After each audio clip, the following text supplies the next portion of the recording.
vamos a explicar un poquito qué es la psicología, las ramas de las psicologías actuales, que son la psicología básica y la psicología aplicada, y sus ramas. La psicología básica es biológica y social. ¿Qué significa esto? Es la obtención de información y cómo se procesa esta información en la mente. Nuestra biología nos da un cerebro en la cual obtenemos información aferentes de 5 sentidos y se dice que el sexto es el de la mente, ¿no? Y lo social es cómo nos manejamos con esta información para poder obtener mejor mecanismo de funcionamiento en la sociedad, con otras personas. Y la psicología aplicada es la profesional, es la que se dedica al conocimiento psicológico para poder aplicarlo y resolver problemas sociales. Como les comenté anteriormente, la psicología básica tiene 6 subramas, por decirlo así, y la psicología aplicada 7. La psicología básica se divide en estas 6 subramas: psicología cognitiva, psicología del aprendizaje, psicología evolutiva, psicopatología, psicología del arte y psicología de la personalidad.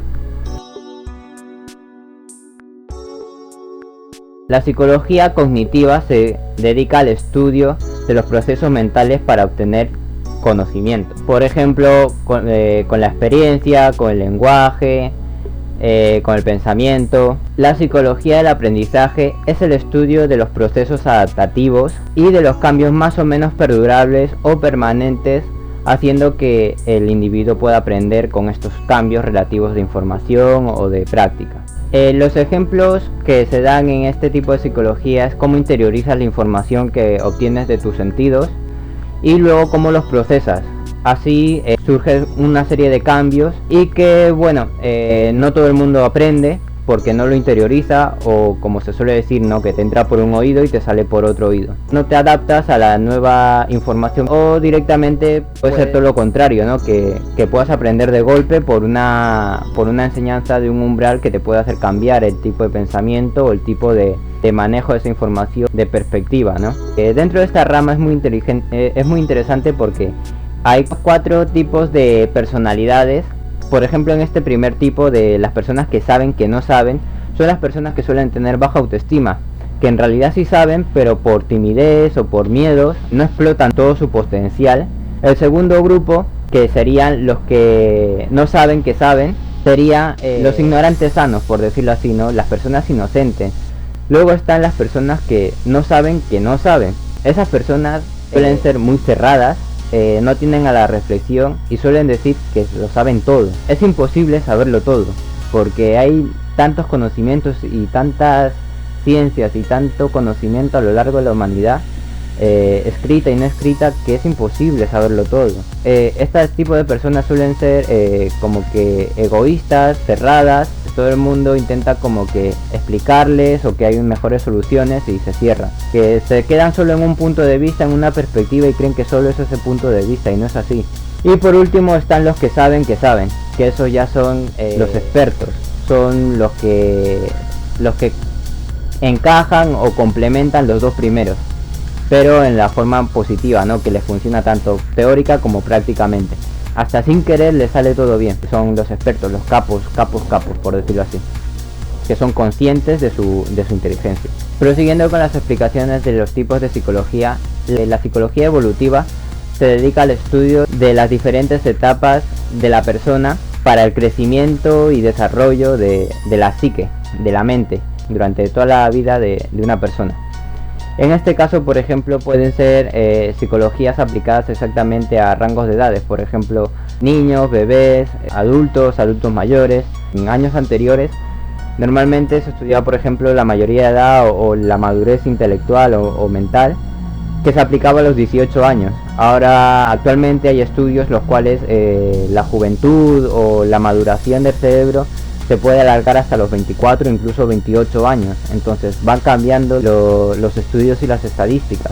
Dado esto, puede haber también personas que sean como objeto de estudio que, por ejemplo, puede tener 16 años y a lo mejor de tantas vivencias que ha tenido, su edad mental es de 80 años, pero su edad biológica es de 16. O puede pasar todo lo contrario, ¿no?, que una persona pueda tener 78 años de edad cronológica, de edad biológica, y a lo mejor mentalmente de edad tiene una mentalidad de 5 años, pero no solo a partir de hace poco, de los últimos años que ha estado viviendo, sino que a lo largo de su vida ha tenido esa mentalidad, ¿no? De 5 años, de 6 años, que no ha podido desarrollarse adecuadamente mentalmente.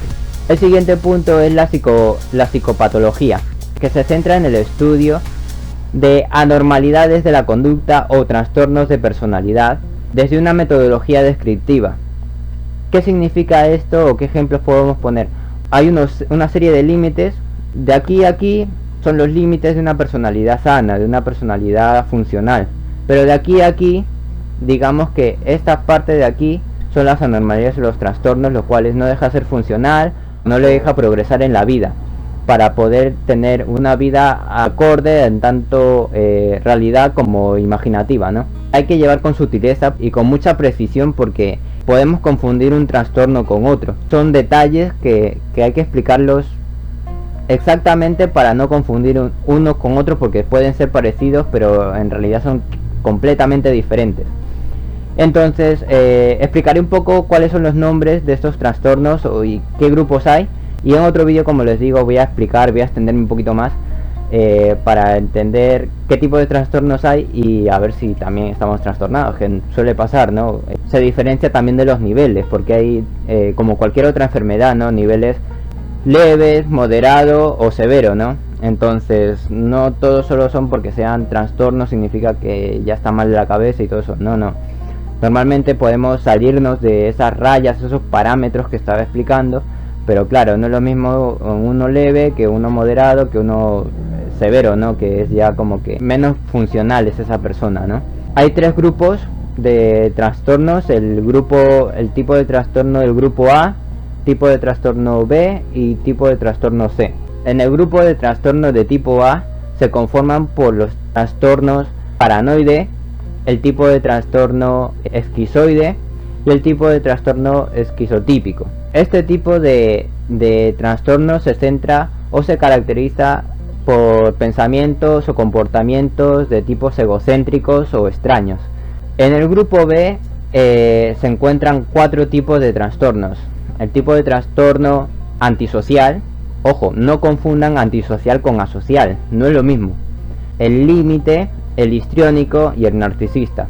En el tipo C de trastornos está conformado por el trastorno de evitación, el trastorno dependiente y el trastorno obsesivo compulsivo. Este último grupo se caracteriza por personas que tienen pensamientos o comportamientos de ansiedad o de terror. Y bueno, cerrando este paréntesis, vamos a proseguir. El siguiente punto sería la psicología del arte. Esta psicología se centra en el estudio de la creatividad, de la creación de belleza o de la creación de arte o de lo estético. Lo pueden conformar, por ejemplo, este tipo de psicología los pintores, los arquitectos o los cantantes. Y para cerrar la rama de la psicología básica está la psicología de la personalidad, las cuales se dedican en la construcción de modelos para la comprensión de los tipos de personalidad humana. En este caso, por ejemplo, pueden ser introvertidos, extrovertidos, conservadores, libertarios, pueden ser moralistas, y este tipo de personalidades suelen ser sanas o se buscan modelos para que sean personas sanas y funcionales.